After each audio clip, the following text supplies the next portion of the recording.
Hola a todos. Bienvenidos a una nueva inmersión profunda. Hoy nos vamos a sumergir en el mundo de las finanzas. Uf, las finanzas. Sí, pero no os preocupéis, porque no vamos a hablar de complicadas fórmulas matemáticas ni de aburridos conceptos macroeconómicos. No. Hoy nos vamos a centrar en algo mucho más básico, pero igual de importante: los activos y los pasivos. La base de todo. Exacto. Y para ello, vamos a desgranar este documento que tiene un título que ya de por sí promete.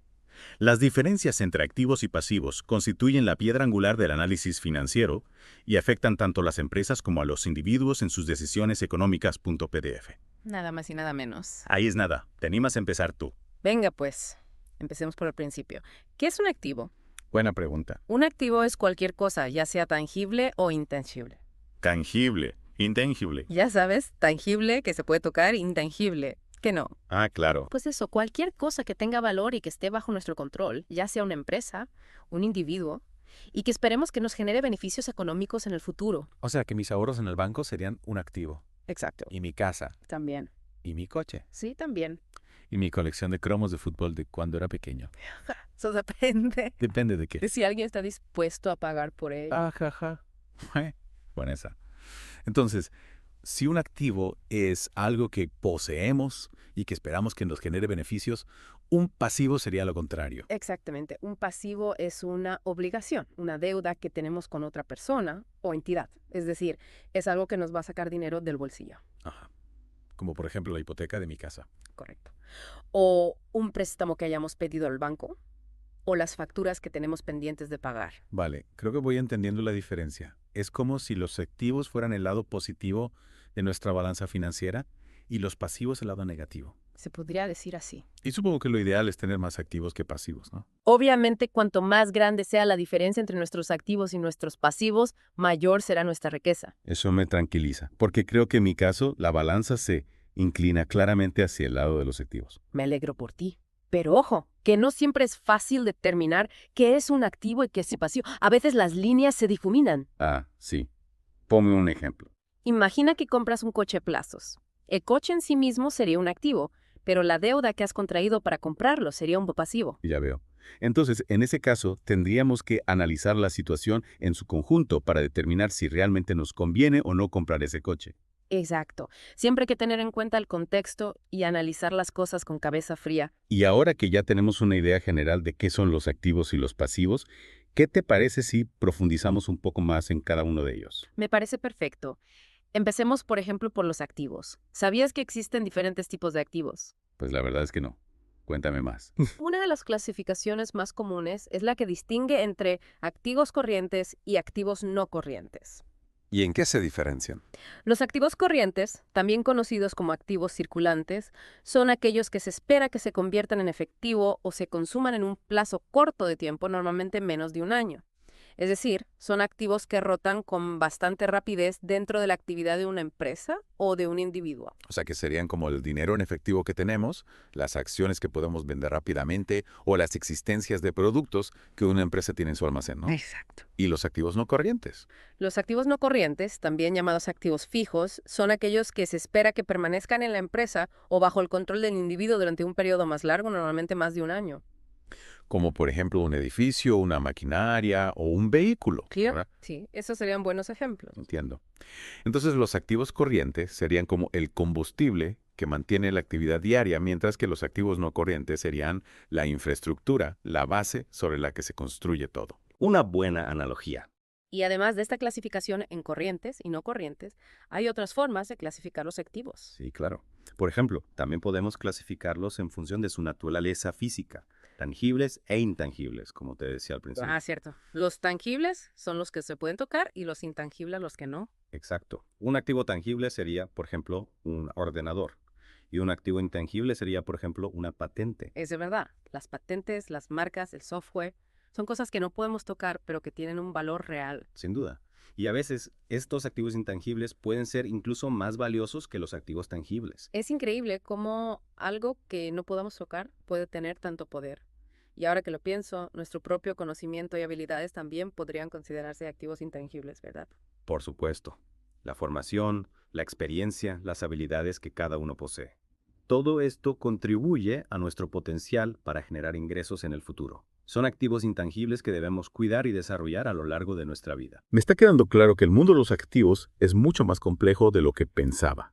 Y creo que para no saturar a nuestros oyentes, vamos a dejar la clasificación de los pasivos para la siguiente parte de nuestra inversión profunda. Me parece una excelente idea. En la próxima entrega profundizaremos en los distintos tipos de pasivos y analizaremos cómo se relacionan con los activos en el marco del balance de una empresa. Perfecto. Pues hasta la próxima entrega.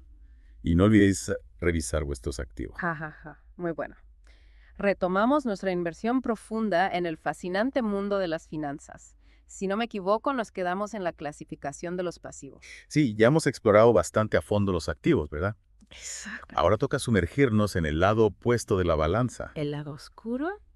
Bueno, no sé si tan oscuro, pero sí, hablemos de los pasivos. Como los activos, los pasivos también se pueden clasificar de diferentes maneras.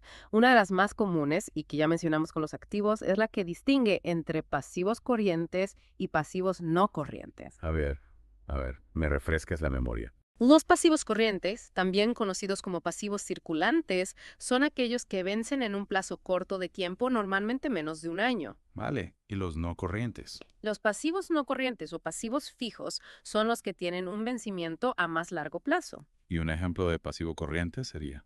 Las facturas que una empresa tiene que pagar a sus proveedores, los salarios de los empleados, los impuestos que hay que pagar a Hacienda. O sea, las deudas del día a día. Sí, se podría decir así. Y un ejemplo de pasivo no corriente sería un préstamo que la empresa ha pedido al banco para comprar una maquinaria nueva o una emisión de bonos a largo plazo. Entiendo. Entonces, al igual que con los activos, la clasificación en corrientes y no corrientes nos ayuda a entender la estructura financiera de una empresa, ¿no? Exactamente. Y esta información es clave para analizar la salud financiera de una empresa. ¿Por qué? Porque si una empresa tiene muchos pasivos corrientes en relación a sus activos corrientes, podría tener problemas de liquidez. Problemas de liquidez. Eso suena mal. Significa que la empresa podría tener dificultades para hacer frente a sus pagos a corto plazo. Ah, ya veo. ¿Y en ese caso qué pasa?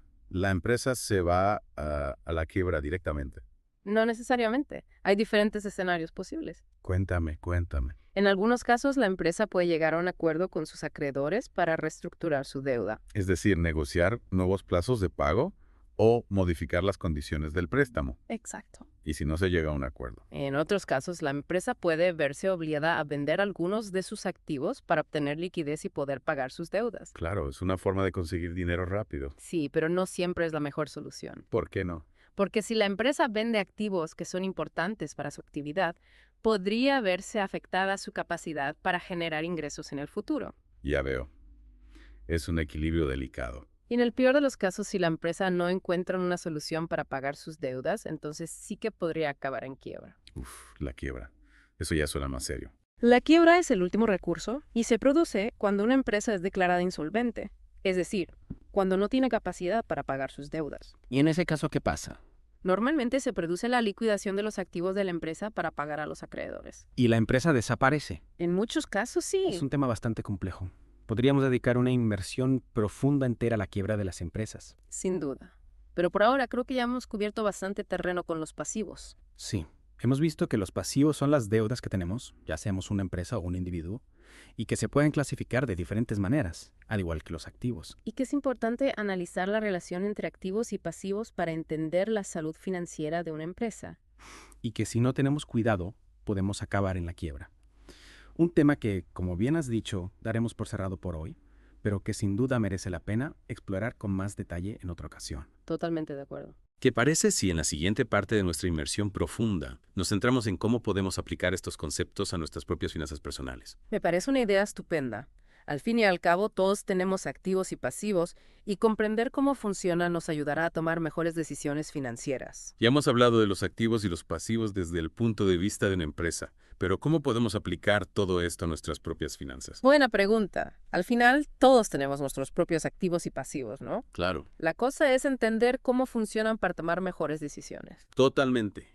Si nos imaginamos a nosotros mismos como una pequeña empresa, ¿cuáles serían nuestros activos? Pues, serían todas esas cosas que tenemos y que tienen valor. Empecemos por lo más obvio, el dinero. ¿Los ahorros? Exacto.